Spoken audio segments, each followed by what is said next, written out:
Once upon a time, in a faraway kingdom by a great river, there was a small village that lived by fishing and farming. In that village, there was a young man named Thorin was orphaned at a young age and raised by the villagers, yet his life remained surrounded by poverty. He often wandered through the village market, holding out his hands for scraps of bread or a handful of rice.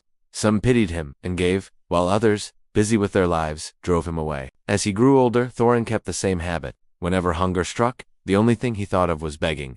He believed he had nothing, and therefore could do nothing but ask. One day, during the spring festival at the great square, Thorin was there as usual. The crowd bustled with noise and music. Among the throng, Thorin noticed a wealthy merchant from afar. The man was tall, draped in a silk cloak, holding a wooden fan, looking nothing like the villagers. The moment Thorin saw him, he thought, "This man must be rich.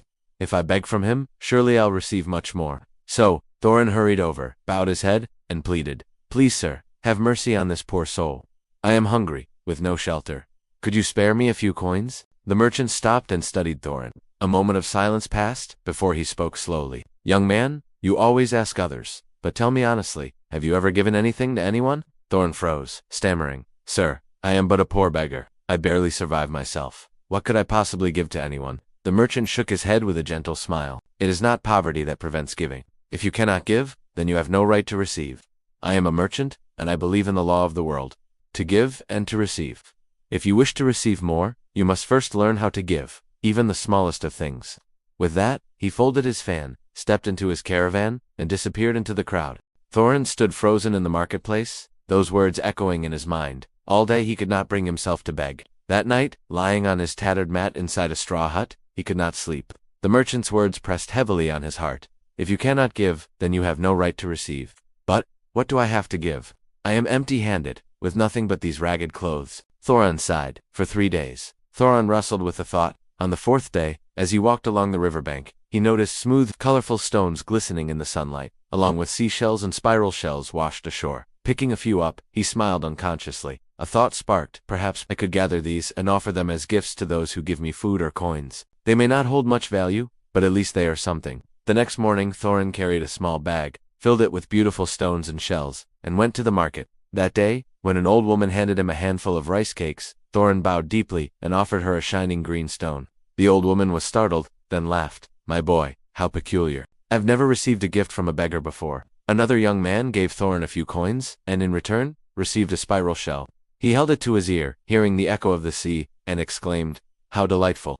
Thank you. This gift is worth more than the coins I gave." From then on, every act of kindness was met with one of Thorin's small gifts. For the first time in his life, he felt he was more than a beggar. He was bringing joy to others. The villagers gradually changed how they saw Thorin. They no longer saw a pitiful beggar, but a young man who knew how to give, who spread small sparks of happiness. And many began to give him more, knowing they would receive a simple, yet meaningful gift in return. Thorin realized, giving is the key that opens the door to receiving. Even the poorest man can give, if only he learns to see what he already has. Months passed, and Thorin had changed.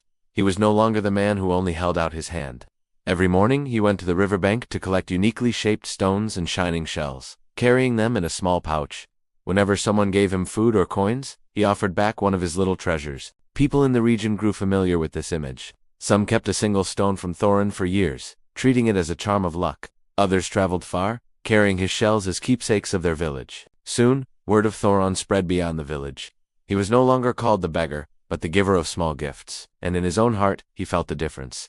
Gone was the weight of shame, replaced by the quiet joy of seeing others smile. One day, in the bustling marketplace, Thorin suddenly recognized a familiar figure, the merchant he had met long ago. The man still wore his silk cloak, still held the same dignified air. Thorin's heart pounded. He stepped forward, bowed, and said, "Sir, today, I have a gift for you." He held out a shimmering silver shell with both hands.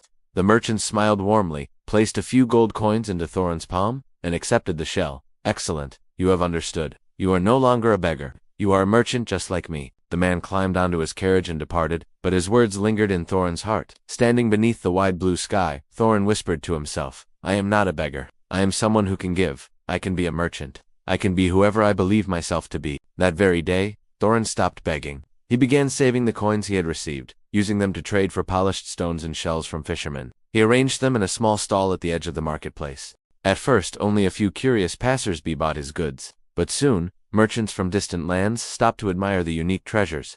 They purchased them as gifts, ornaments, and keepsakes. Little by little, Thorin earned enough to expand his stall, then hired helpers. Before long, the boy once seen as a beggar became the proud owner of a thriving shop, known across the land as the Merchant of River Gems. 6 months later, on a trading ship bound for the south, two merchants sat side by side. One of them was the wealthy merchant of old, the other dressed neatly, bearing a confident air was Thorin. The merchant looked at him with curiosity, then said slowly, "I feel as though I have seen you before, yet I cannot recall where." Thorin smiled, taking his hand. "Sir, we have met, not once, but twice. The first time, you refused me because I had nothing to give.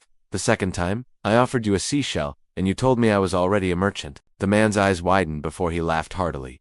"You were that beggar. But now look at you. How did you become this man before me?" Thorin replied humbly, "Yes, that was me. But thanks to the principle you taught me, give and receive, I realized I was never truly poor. I could always give, even if only a stone or a shell. People did not reward me out of pity. They cherished the joy in my gifts.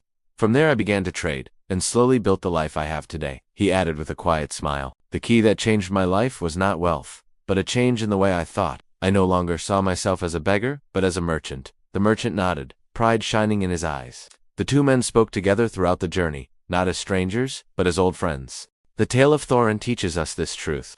Anyone, no matter how poor, has something to give. When we change how we see ourselves, the world too will change the way it sees us. The law of giving and receiving is not only a merchant's rule, but a principle of life. Sow joy, and you will reap opportunity.